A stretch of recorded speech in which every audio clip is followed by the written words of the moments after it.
السلام علیکم ورحمۃ اللہ وبرکاتہ۔ میرا نام طلحہ ہے۔ میں آپ کے سامنے قرآن مجید کو عربی زبان سے اردو میں پورا ترجمہ اور تفسیر کے ساتھ بیان کروں گا۔ جیسے کہ دیکھیں، ہم انگلش ہے اس کو پڑھتے ہیں، ایسے ہے وہ ہم کرتے ہیں، ٹھیک ہے، ایسے ہم کرتے ہیں۔ جب تک ہم اس کی اردو نہ پڑھیں گے ہمیں سمجھ کچھ نہیں آئے۔ یہ میری کیا تھی فار ایگزامپل۔ یہ دیکھیں، اب قرآن مجید ہے، ہماری زبان کیا ہے؟ اردو۔ ہماری زبان کیا ہے؟ اردو۔ پر دیکھیں نا، عربی جو ہے وہ سعودی عرب کے ہیں، تو انہوں نے وہ عربی پڑھیں گے تو ان کو ایزی رہے گا، ان کو سمجھ آئے گی۔ اور ہمارے لیے ضروری ہے، میں یہ نہیں کہتا کہ آپ ضروری عربی پڑھیں، پر روز کی ایک دو لائن ساتھ ترجمے کی بھی پڑھیں۔ یہ جو ترجمہ ہے یہ ہمیں سب کچھ سکھاتا ہے۔ اور یہ قرآن مجید ہے، یہ قرآن مجید ہی ہمارے لیے مکمل زندگی جامعہ تفسیر ہے۔ اور اب ہم جاتے ہیں اپنے لیسن کی طرف۔ سورۃ الفاتحہ۔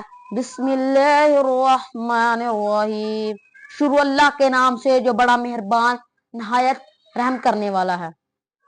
الحمدللہ رب العالمین الرحمن الرحیم مالک یوم الدین ایاک نعبد و ایاک نستعین اہدنا الصراط المستقیم صراط الذین انعمت علیہم غیر المغضوب علیہم ولا الضالین آمین۔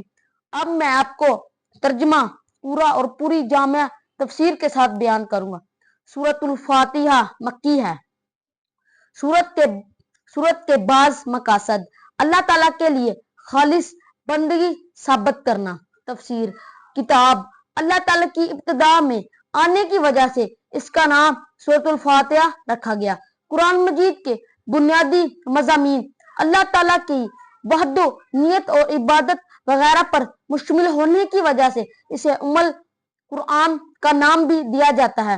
یہ قرآن کریم کی سب سے عظیم سورت ہے اور سبع مثانی یعنی بار بار تلاوت کی جانے والی 7 آیات سے مراد بھی یہی صورت ہے۔ میں قرآن مجید پڑھنے کا آغاز اللہ تعالیٰ کے نام کے ساتھ اسی سے مدد لیتے ہوئے اور اس کے نام سے تبرک حاصل کرتے ہوئے کرتا ہوں۔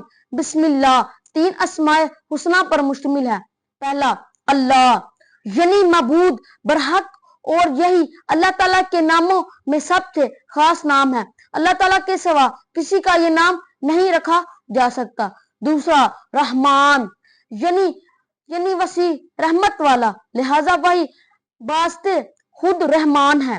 تیسرا، الرحیم، یعنی لگاتار اور مسلسل رحمت کرنے والا، وہ اپنی رحمت کے ذریعے اپنی مخلوق میں سے جس پر چاہتا ہے رحم فرماتا ہے، اور اس مخلوق میں سے بعض بندے مومن ہیں۔ کامل ثنا، ہر قسم کی تعریفات اور جلال و کمال کی تمام صفات صرف اللہ اکیلے کے لیے ہیں، کیونکہ وہی ہر چیز کو پالنے والا، پیدا کرنے والا اور اس کی تدابیر کرنے والا ہے۔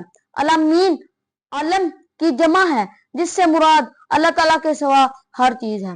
پچھلی آیات میں اللہ تعالیٰ کی تعریف بیان کرنے کے بعد اس آیات میں اللہ تعالیٰ کی ثنا بیان کی گئی ہے۔ عظمت و بزرگی بھی صرف اللہ تعالیٰ کے لیے ہے۔ وہ اس طرح کہ روز قیامت وہی ہر چیز کا مالک ہوگا اور کوئی کسی دوسرے کے لیے کچھ بھی اختیار نہ رکھے گا، لہذا یوم الدین سے مراد جزا اور سزا اور حساب کا دن ہے۔